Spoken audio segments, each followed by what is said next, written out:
Yeah, I know that feeling. It's like, I can't afford to be sick. Leave me alone. I'm not ready for this. Go away, sickness. Mm-hmm. Yeah, it's rough, but man, we'll get through this. I'm sure the two of us, together, 2-person podcast. Both of us are very nervous. What could go wrong? Yeah, we already had a pretty detailed discussion about how nervous we were before we realized the recording was a little messed up. Yeah.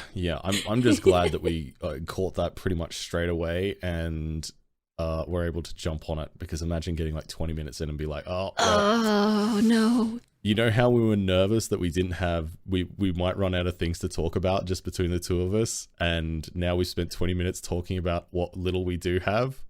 Guess what? We need to start again. Pretend like we just didn't talk about all of this. Yeah, exactly. And I was actually interested in hearing about your other podcasts, though, which I brought up, but I do actually want to hear about that. Yeah. So what was it that you asked? Sorry.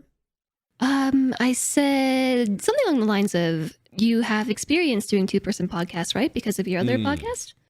Yeah, that is true. Yeah, I do. I think so. I do another podcast with myself and Renee Sky.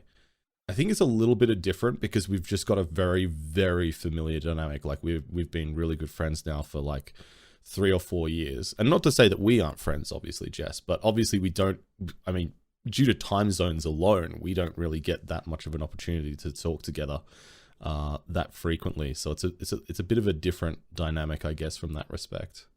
Yeah, no, I hardly ever get to even catch you online.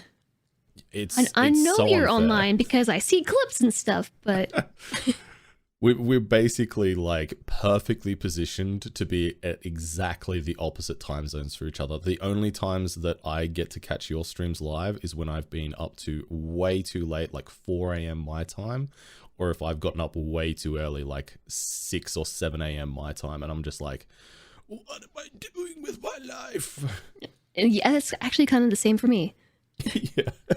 I actually woke up one, I think it was a weekend, and you were still online, and I looked at the time and I was like, it's 8 in the morning and Drongo's still on? Oh boy. But you were only on for like 20 minutes after that, so I was like, oh, okay, that was short-lived. Well, look, it happens. It happens. But speaking of what you're doing with your life right now, you are listening to episode 77 of the Halcyon Frequency podcast. My name is Bloody Drongo, and I'm hosting for today. And I guess for the first time, it is just a dual podcast between myself and Jess. How are you, Jess? I'm doing okay. I'm a little bit tuckered out because I had a nice long stream today. Mm-hmm. But other than that, I'm doing okay. And, I'm coughing a lot too, but I'll be sure to mute the microphone for this, for my coughing fits. Fair enough. Or I'll do my best. Well, thank you. I'm sure everybody will be pleased with your consideration.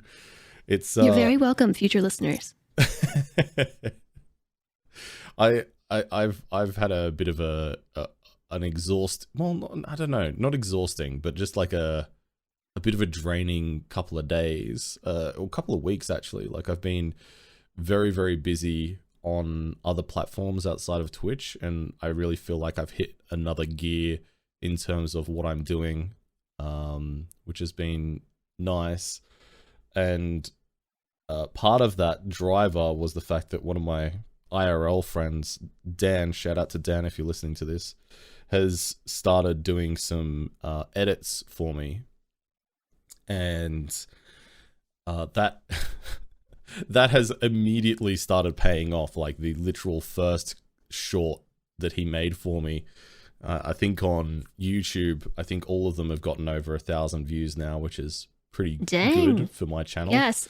Send Dan my way. Although I do already have a video editor named Dan, so I'd have like 2 Dans. Oh, really? Double Dan. Yeah. Double D's.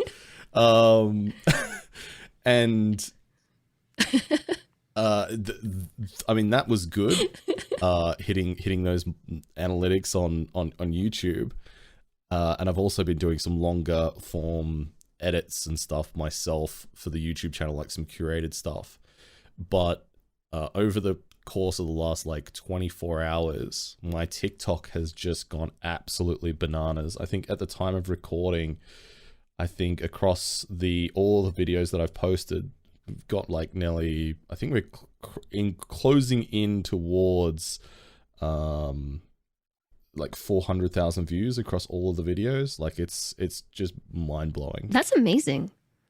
That's like 400,000 more views than I have on my TikTok. Because you're not on TikTok, are you? No, I've thought about it, but it keeps bouncing around that the US is going to ban TikTok. And so I'm like, well, there's no point in getting on TikTok if it's just going to get banned, and it's still not banned. And I'm like, do I get on TikTok or do I just keep twiddling my thumbs?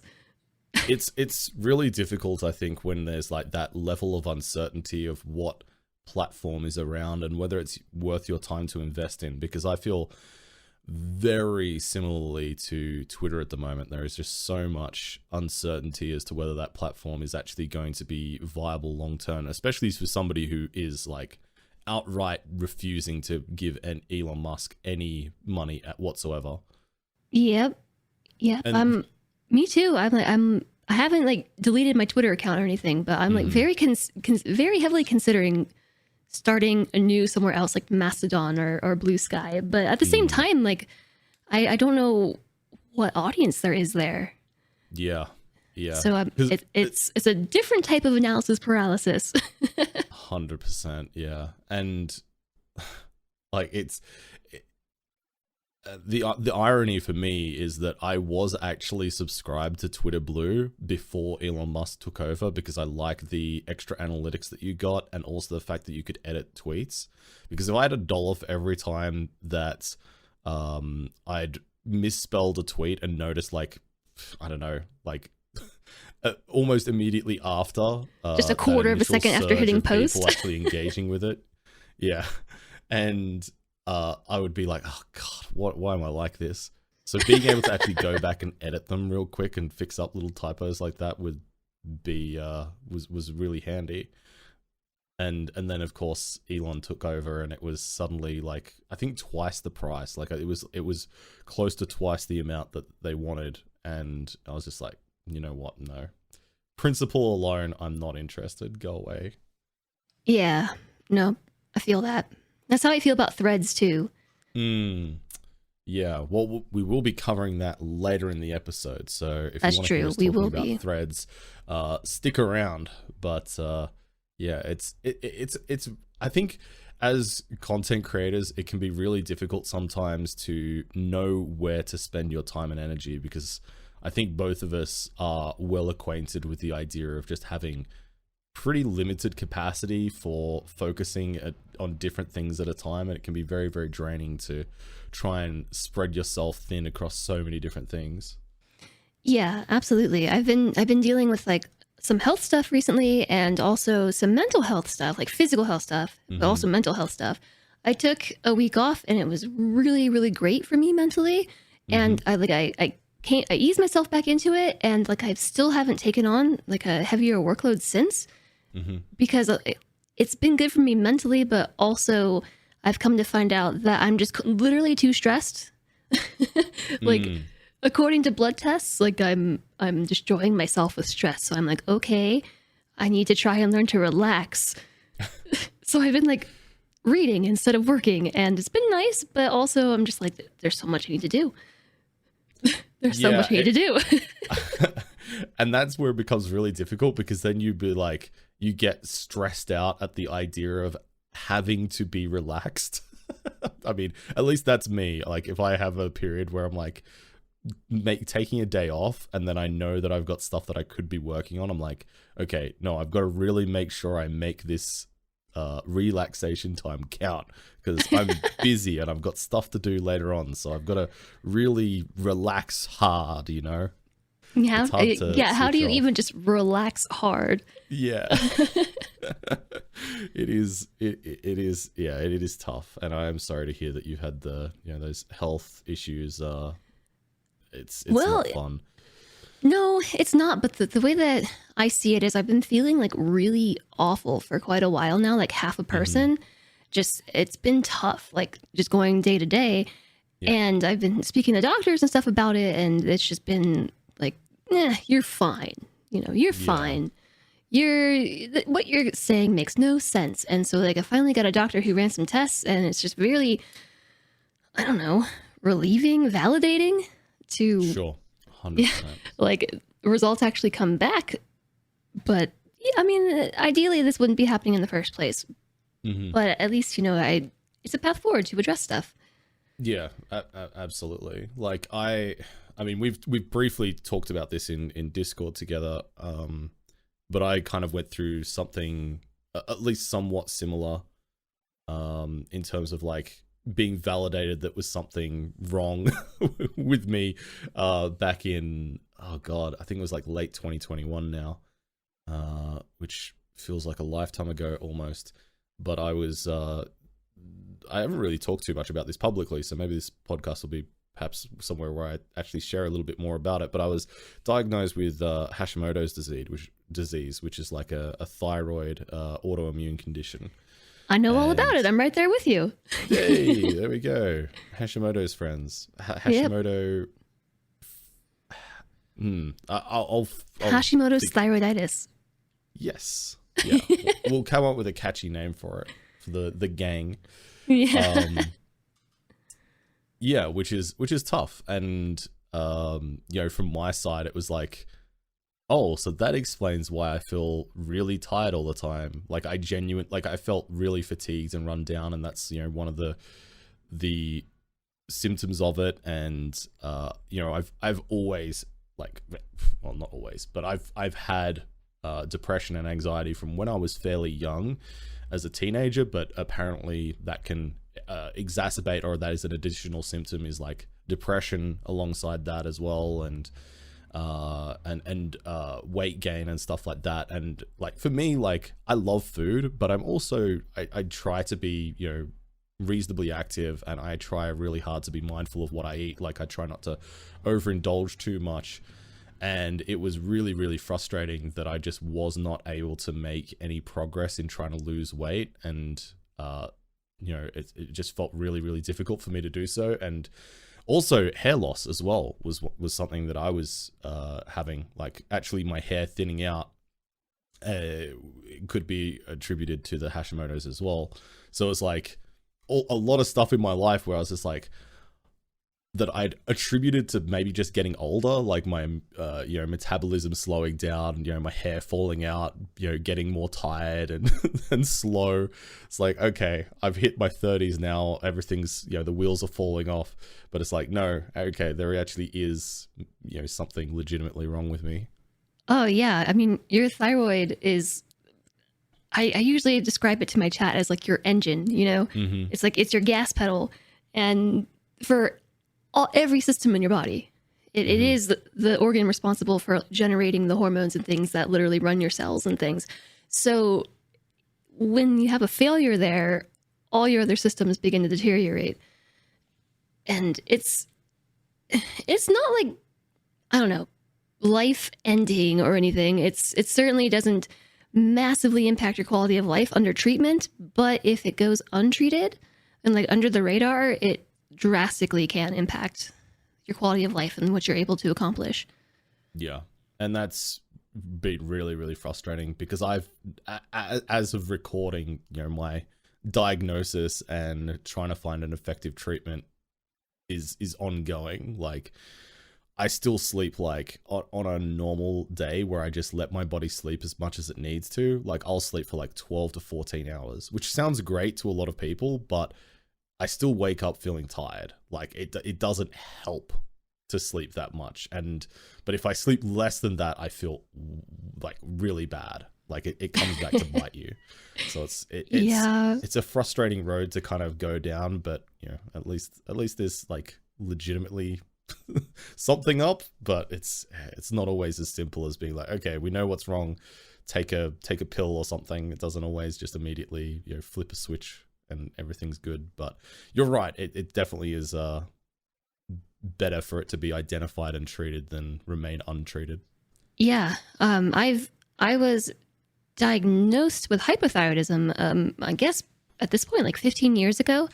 And Oh, wow. Okay. nobody knew that it was like Hashimoto's until the last couple of years. And so it's an autoimmune condition, like your body's attacking itself, destroying itself. And once you have one autoimmune condition, you're very likely to develop more if you like don't get a handle on it, because like your body just continues to degrade. Like it's not this simple, right? But that's kind of where I'm at right now, like having discovered that it's Hashimoto's and everything. There's other triggers in my life that's making my body do like bad things, that's causing other systems to start going haywire, you know, like my kidneys and things. It's not the best. So it kind of has a bit of a dominoes effect. It does, absolutely. And like autoimmune conditions run in my family. Like my aunt has ulcerative colitis, and like my grandma had rheumatoid arthritis. And so like both of those are caused by autoimmune disorders. And I'm just like, yeah, I'm glad I'm getting this work done. Like all these tests done. Like it's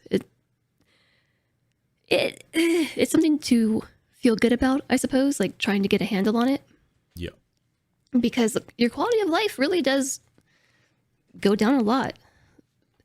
Yeah. And like I can definitely relate to like the family side of things as well. Like my mum has Graves' disease, which is, I think from my rudimentary understanding, kind of like the opposite of Hashimoto's. Like it's like I think Hashimoto's is hypothyroidism and Graves' disease is hyperthyroidism. I think that's right.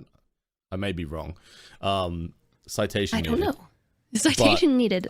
It definitely does seem to be something that's family related. But I don't think my mum was diagnosed until she was in her 40s, and so yeah, I guess I am somewhat grateful that I've been diagnosed younger, so I can try and be more mindful and look out for things. But at the same time, it's like, man, I'm like 30. Like, come on, give me a break. You know?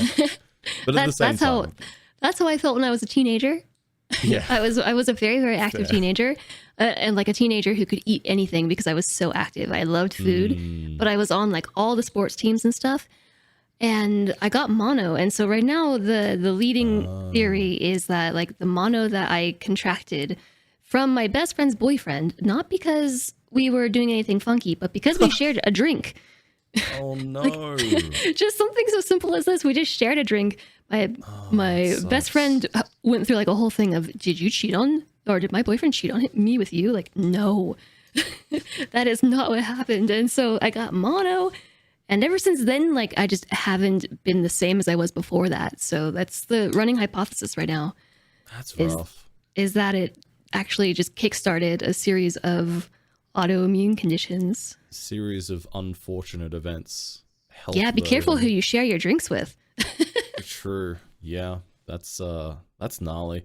And I mean, yeah, I also don't want it to sound like I'm having a whinge without the self-awareness that other people have it worse, but I think at the same time, I think most people can recognize that any kind of health condition, especially one that is chronic in nature, is not always the best to deal with, even if it isn't like completely life-ending or life-changing. It's still something to contend with and can be difficult to come to terms with. Yeah, absolutely.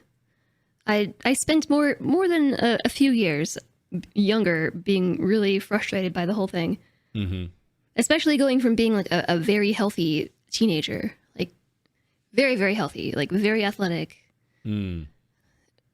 Yeah, I can imagine that would have been super frustrating to have to, kind of transition. Yeah. Because I mean, at that stage, like so much of your personality and your social life is built up around that stuff. So not being able to be removed from that would be really difficult. Yeah, I had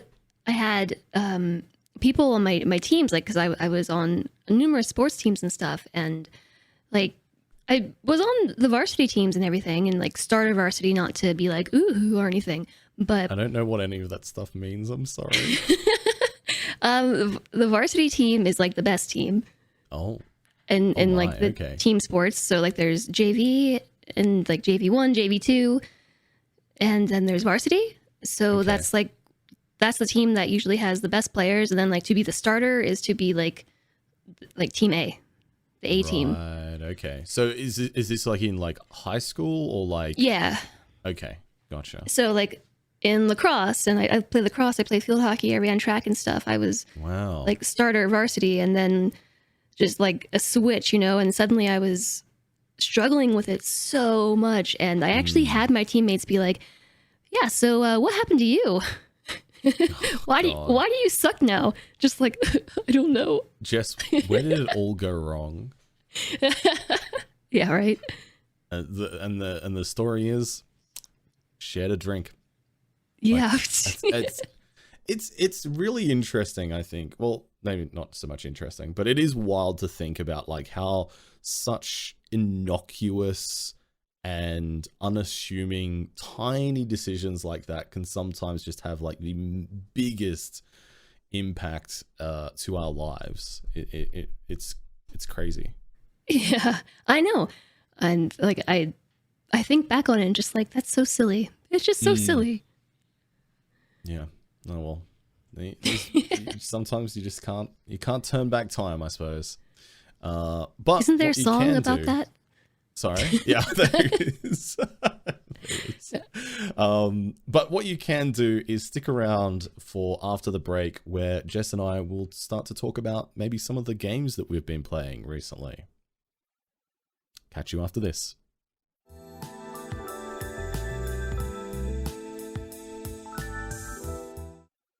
All right, welcome back to episode 77 of the Halcyon Frequency podcast. You're here with myself, Drongo, and Jess, and we are going to be talking a little bit about some of the games that we've been playing this week.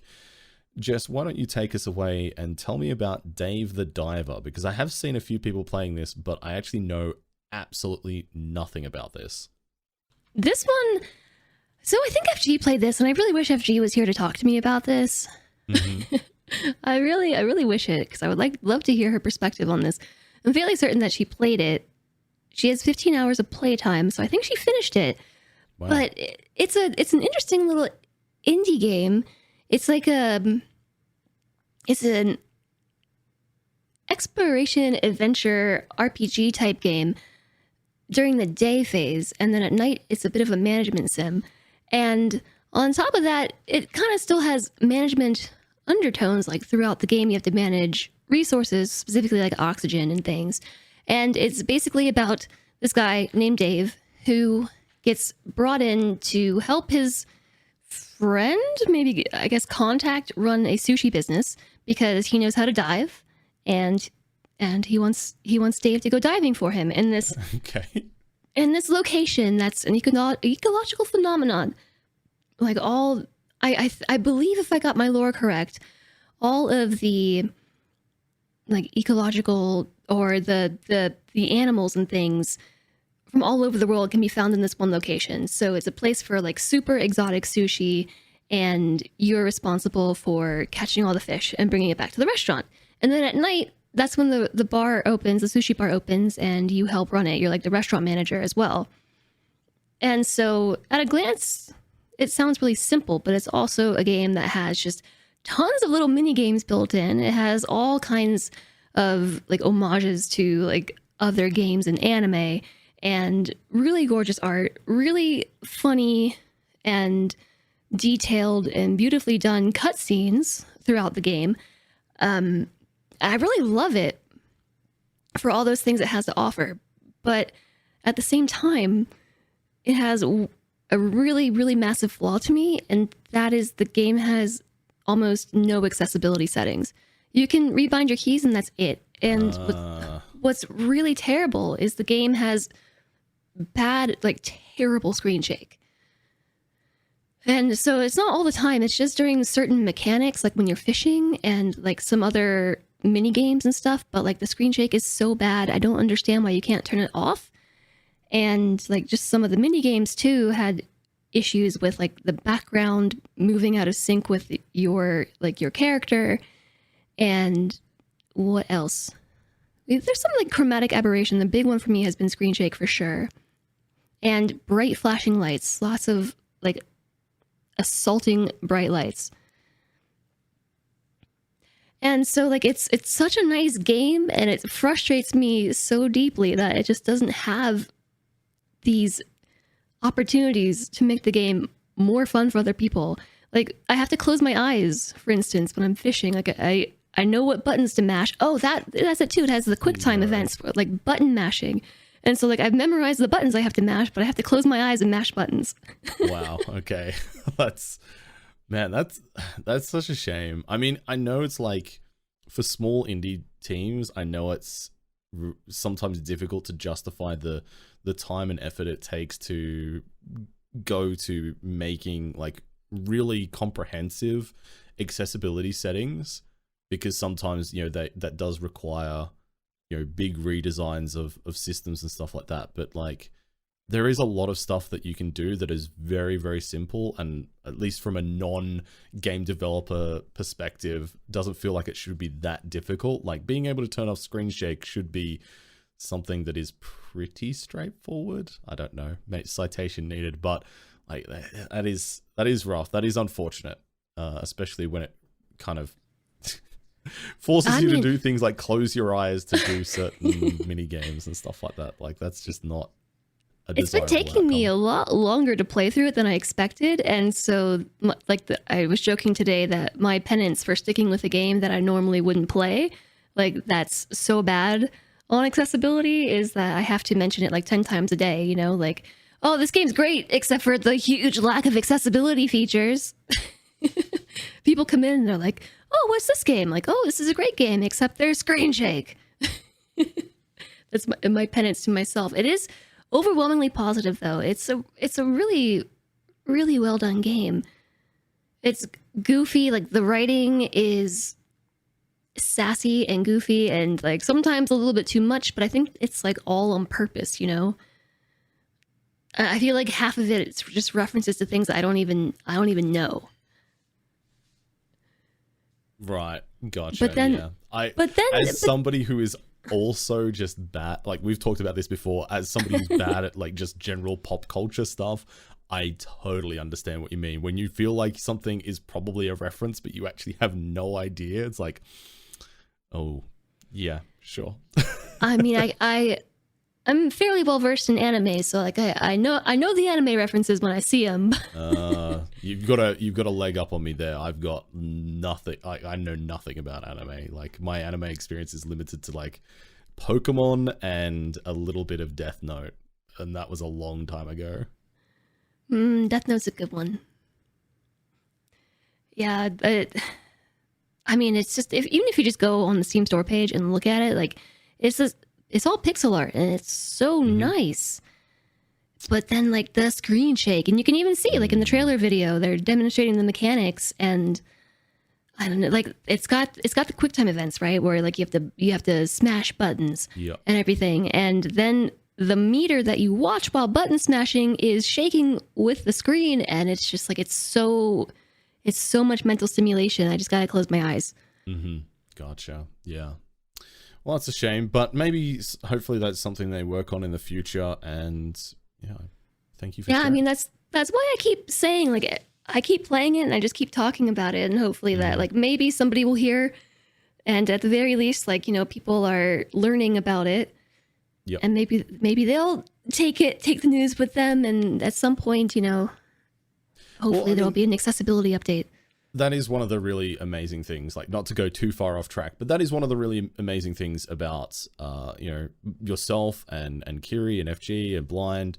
You know, I think, you know, all of us universally love to advocate for accessibility in video games. And there is a huge portion of the video game consumer audience that don't really have a lot of the time, big voices to help advocate for that stuff. So it is super important.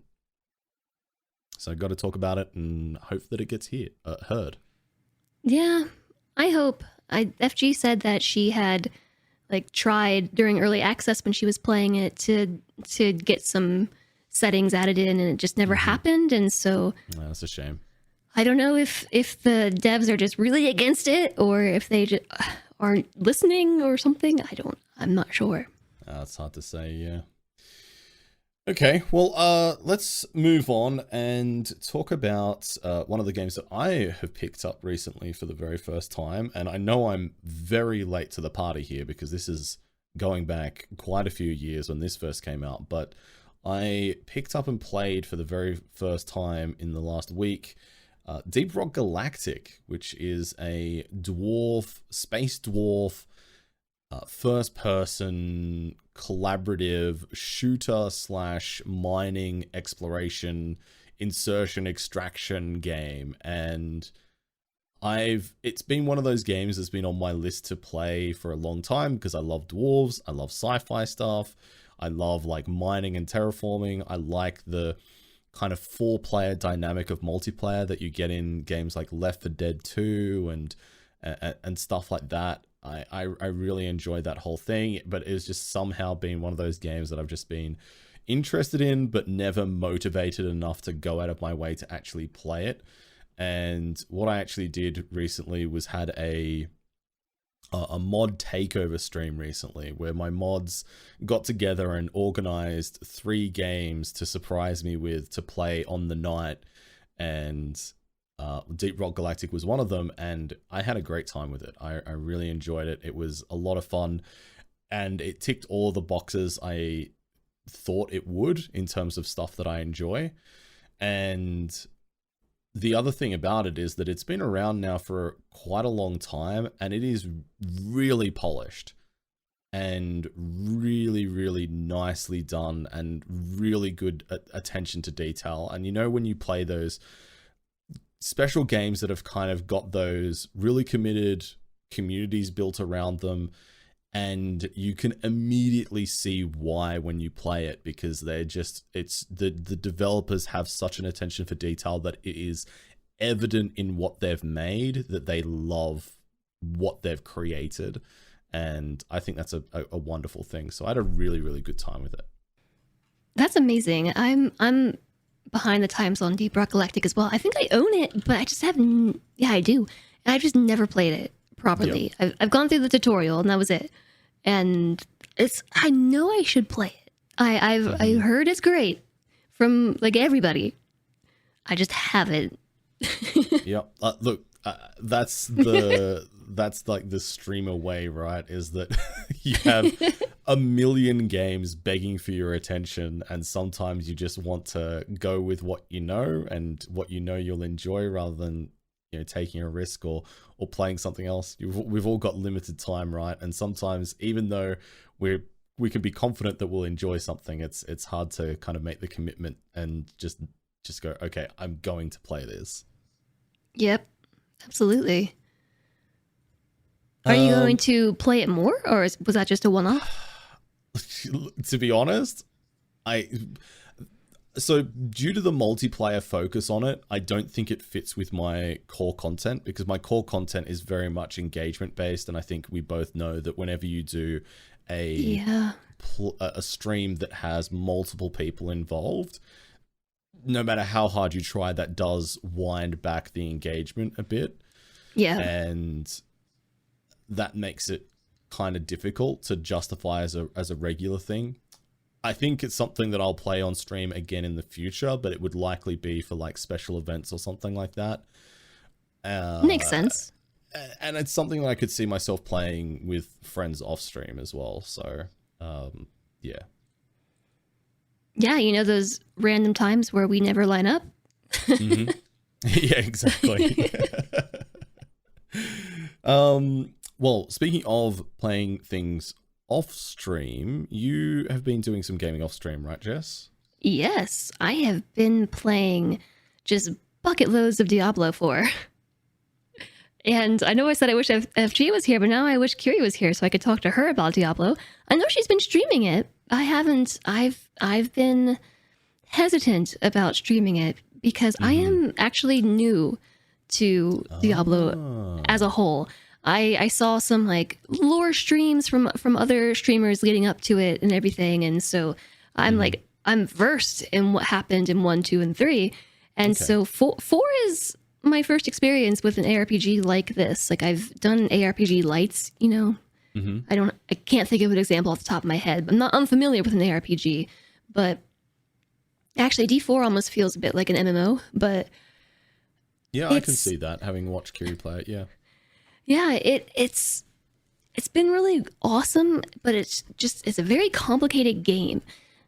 Like the theory crafting and min-maxing and everything is like it runs deep in the game, and the reason why I'm hesitant to stream it is I really don't want to get online and play it and like show what I've been working on and what I'm doing to people for them to just be like, why are you doing it that way? You're playing this game completely wrong.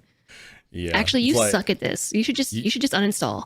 You know how you put all of those hours into this, and you feel like for your first attempt at this that you've done really well, and that you've managed to you're kind of low key proud of what you've achieved.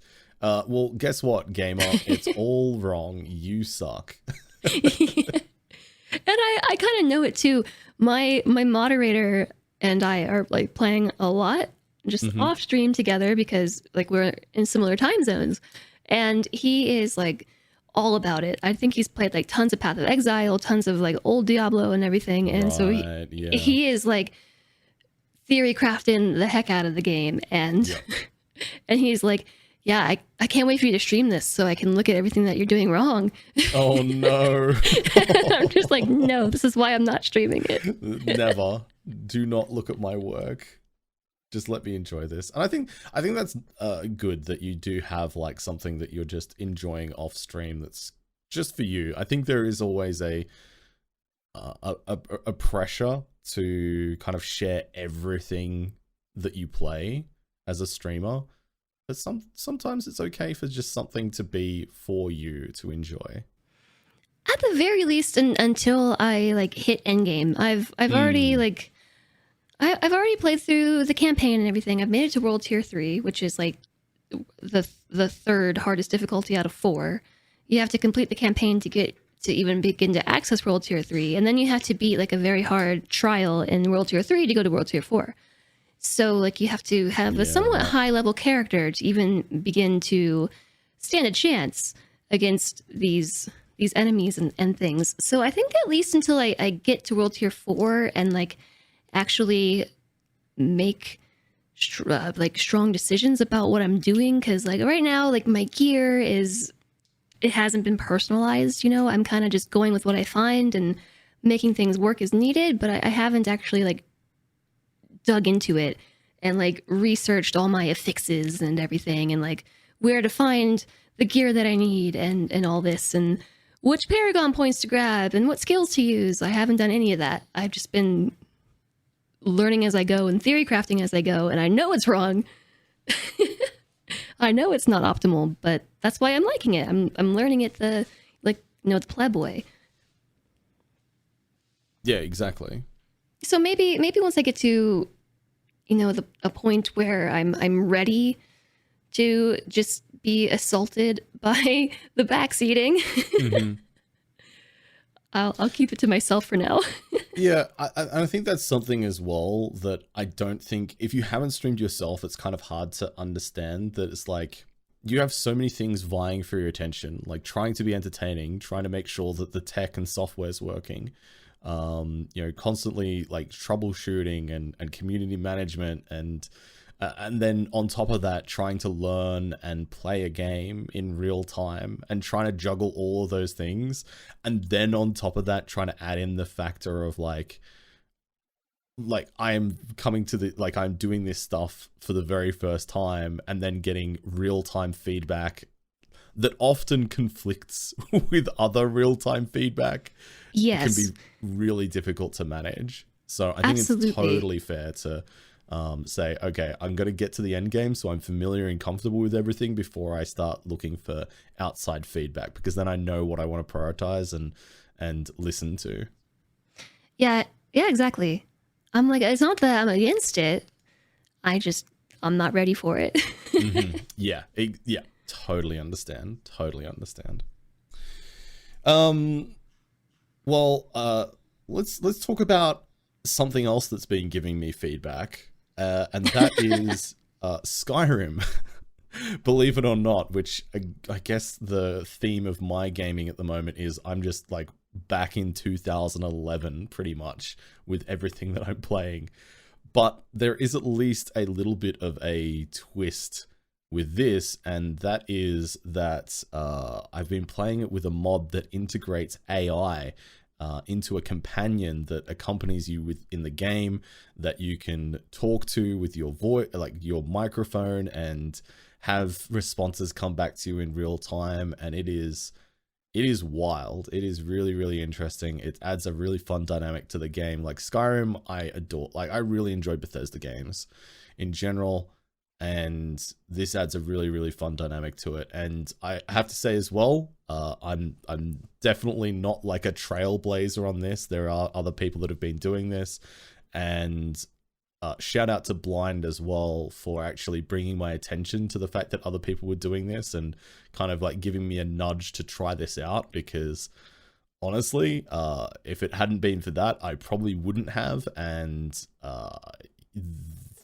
I had so much fun streaming this, and the reception from the community has been overwhelmingly positive, and That's awesome. it's created so many memorable and hilarious clips. It's crazy. It's so much fun.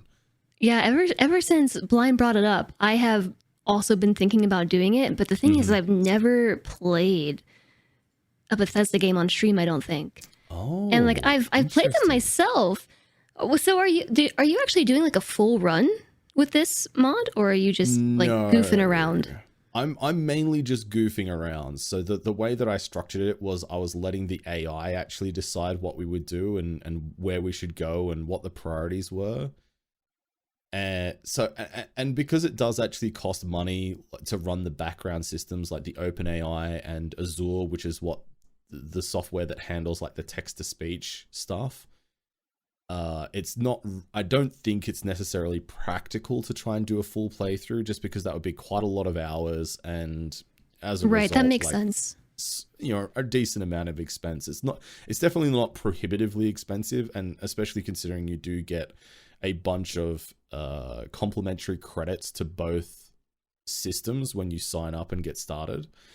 But it does cost, and yeah, it's something it's something I also, from my side, I want to have as something that's a little bit more special and not my core content, but something that people can look forward to and perceive as something a bit more special when it does happen. And so I've been mixing it in with doing permadeath runs, and that is trying to do like the full main campaign as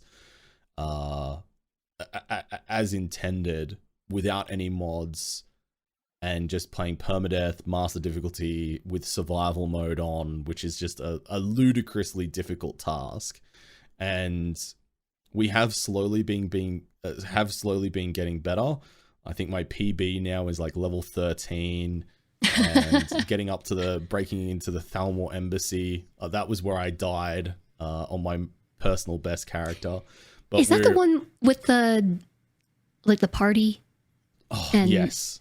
That is where my main quest bugged back in the day, and I've never gotten farther than that. Oh no!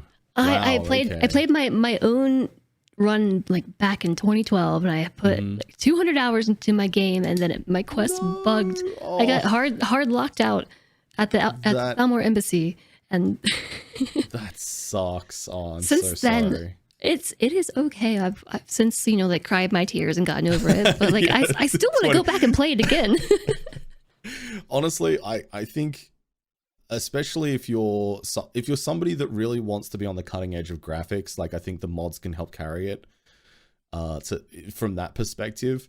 But for me, like, I'm not somebody that's bothered by graphics. I'm somebody that's definitely more gameplay oriented as opposed to graphically oriented, and so I really enjoy Bethesda gameplay and the gameplay loops and the story and narrative design and the environment, like I talk about this all the time on stream, but the environmental storytelling of Bethesda games is unparalleled in the genre, honestly, and especially at the scope that they do it as well. It is incredible, and it is such a joy to be able to get like fully immersed into those worlds and just experience it. Like, it's just, it's so much fun.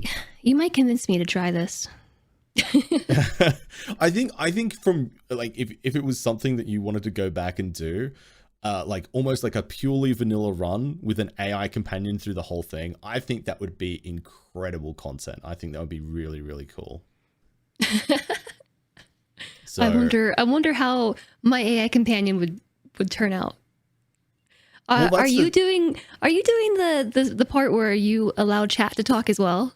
Like if they cheer or something? And I haven't worked out how to actually get that integration side working.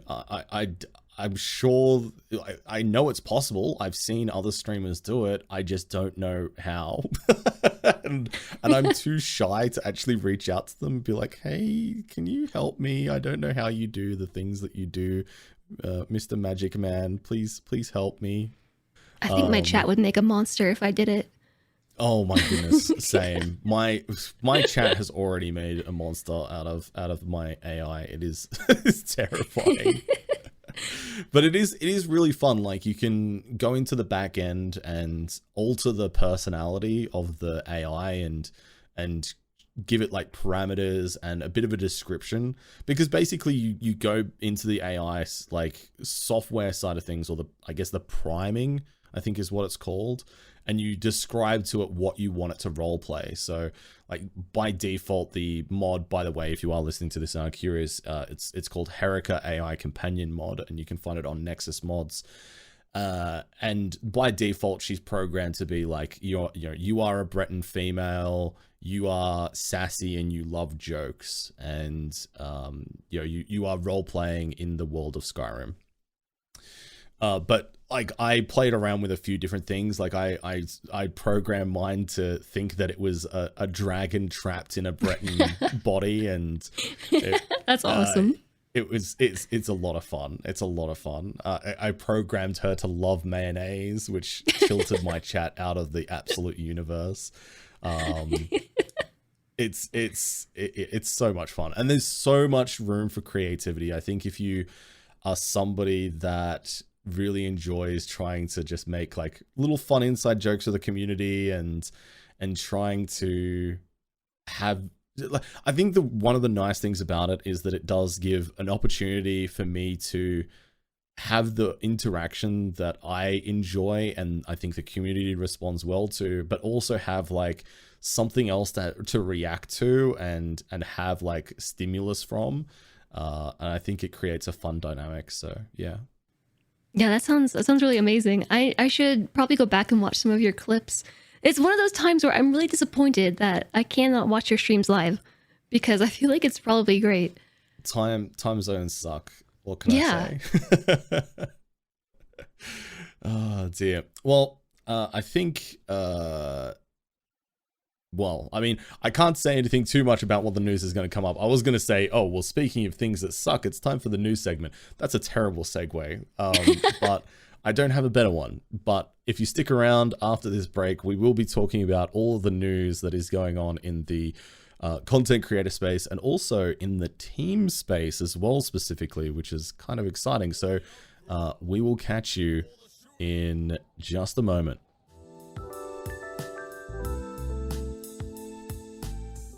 Okay, welcome back to episode 77 of the Halcyon Frequency podcast. We are going to be talking about the news.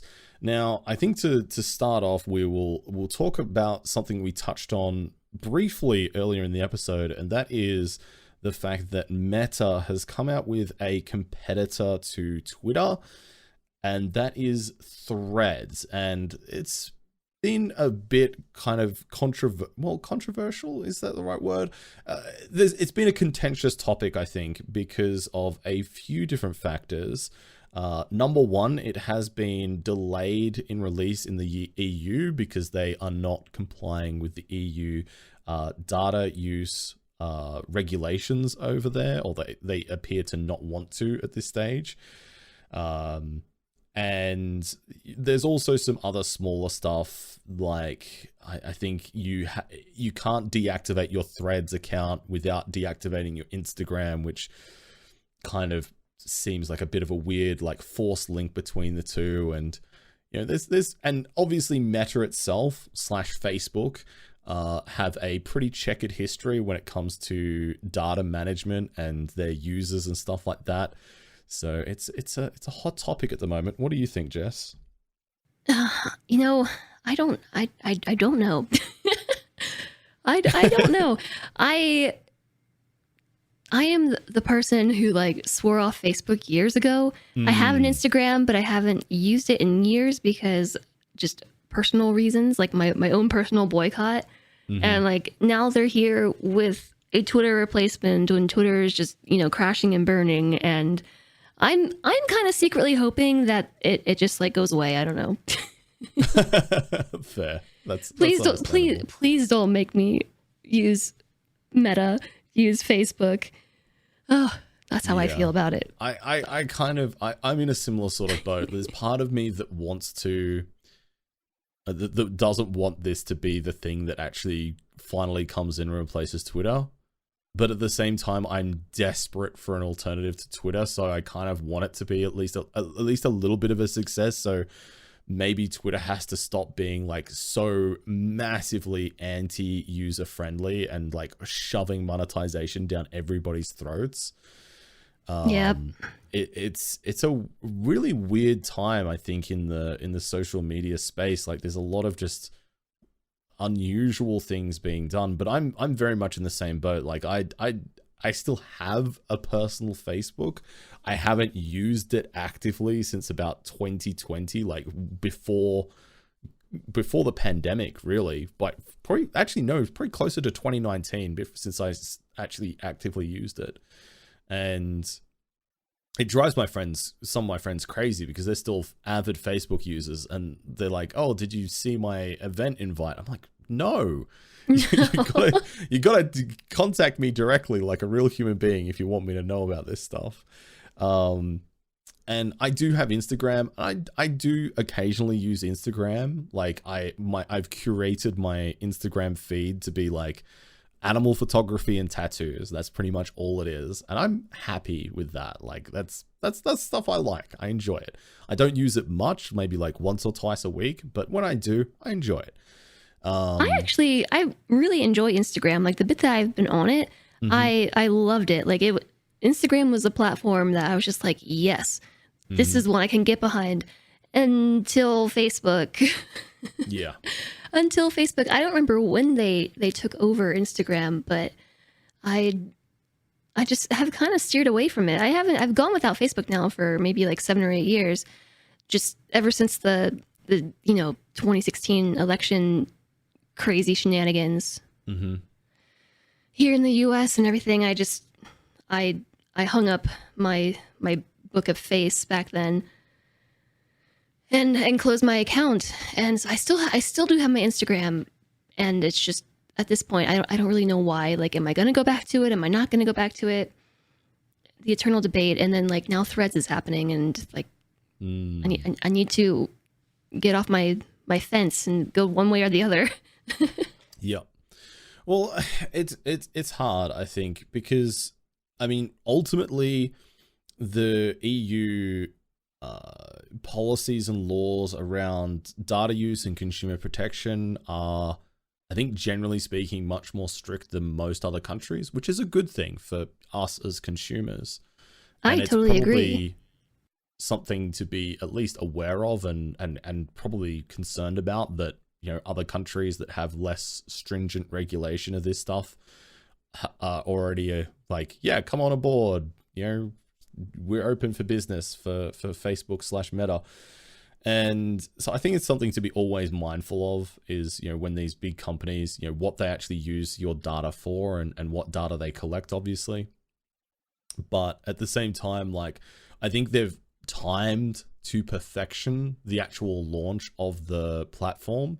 Totally. And because Twitter is just increasingly just becoming more and more ridiculous. Like I think it was probably in the last week, we actually didn't have this as a news item, but Twitter in the last week has announced that if you want to use TweetDeck, you will need to be a Twitter Blue subscriber. And, you know, there's a whole bunch of, you know, other quality of life stuff on the platform that is now being put behind a paywall.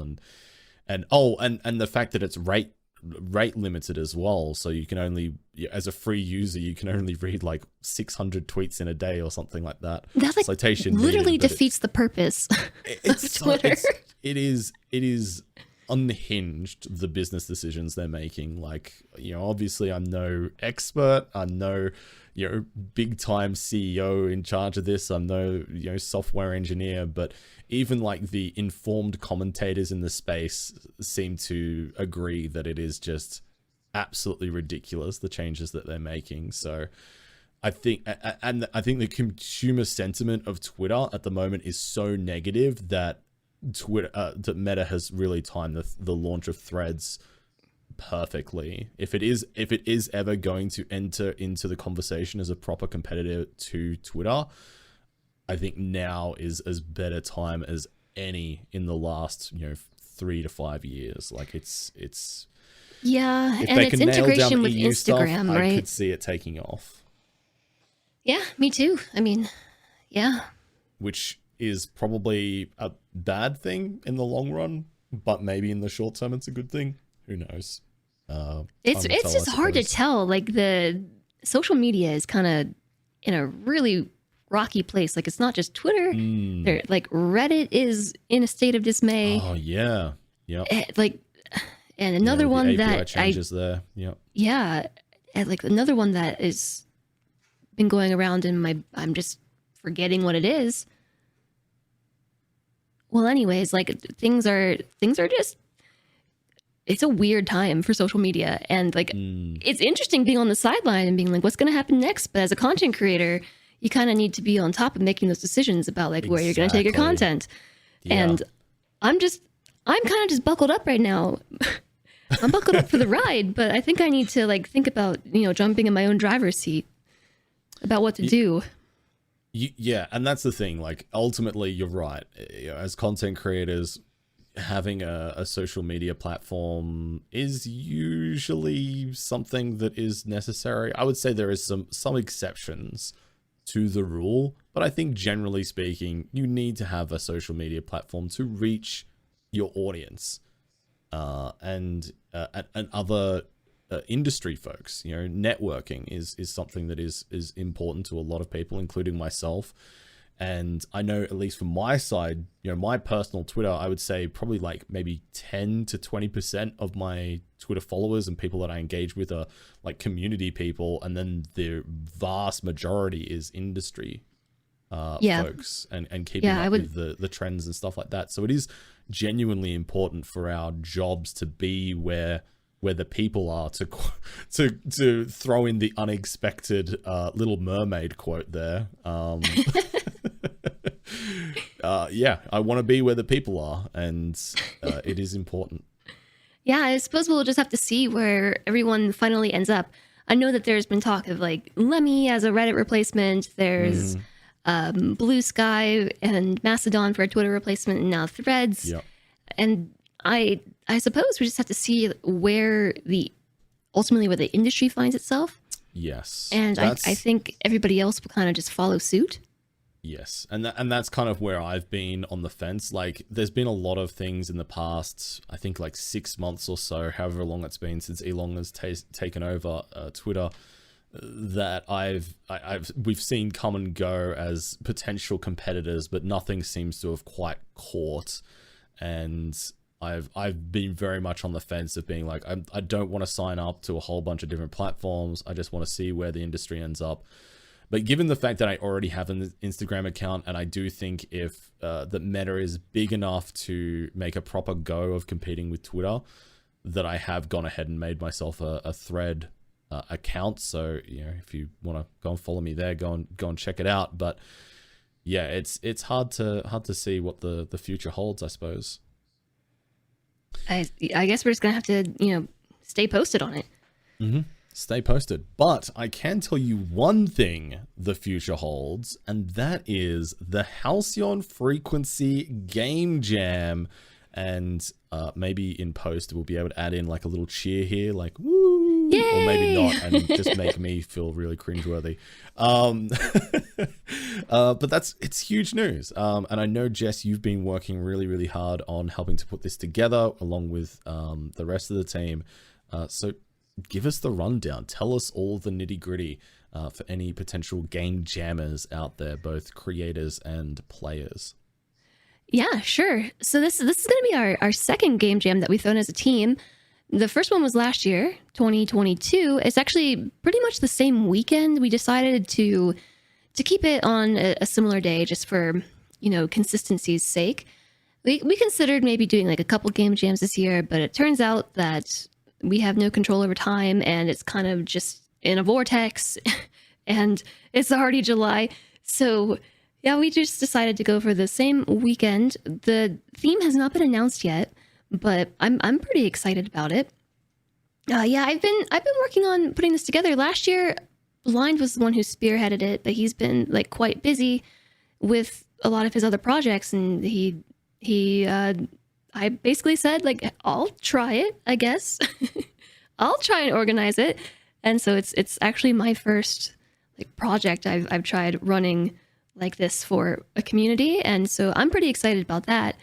The game jam is going to be in about 3 weeks, and last year we had a limitation on group size, so we requested either like solo developers or like dual development teams, or duo development teams, and I, while working on this, decided that I didn't want to use that rule. Instead, I've like, I talked to the team about it and everything, but we have decided to not really put a limit on group size as of right now, subject to change.